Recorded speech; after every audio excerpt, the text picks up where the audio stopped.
നബി സല്ലല്ലാഹു അലൈഹി വസല്ലമ തങ്ങൾ ജാബിർ റളിയല്ലാഹു അൻഹുവിനോട് പറഞ്ഞു, ഇന്നല്ലാഹ തആല ഖദ് ഖലഖ ഖബ്ലൽ അശ്യാഇ നൂറു നബിയിക്.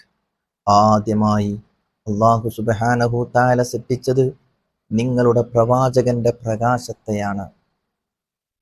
ആദം നബി അലൈഹിസ്സലാമിനെ സൃഷ്ടിക്കുന്നതിന്റെ 2000 വർഷം മുമ്പ് അള്ളാഹുവിന്റെ അടുക്കൽ വെച്ച് ആ പ്രകാശം തസ്ബീഹ് ചൊല്ലിക്കൊണ്ടിരിക്കുകയായിരുന്നു എന്ന് ഇബ്നു അബ്ബാസ് റളിയല്ലാഹു അൻഹു റിപ്പോർട്ട് ചെയ്ത ഹദീസിൽ കാണാം.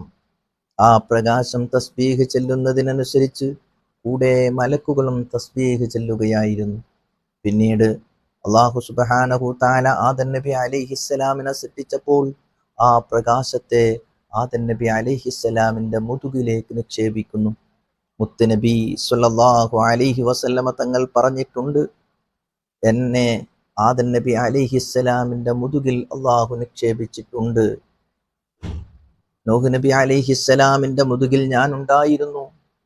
ഇബ്രാഹിം നബി അലൈഹിസ്സലാമിനെ തീക്കുണ്ടാരത്തിലേക്ക് വലിച്ചെറിഞ്ഞപ്പോ അവിടുത്തെ മുതുകിലും ഞാൻ ഉണ്ടായിരുന്നു എന്ന് മുത്തുനബി സ്വല്ലല്ലാഹു അലൈഹി വസല്ലം.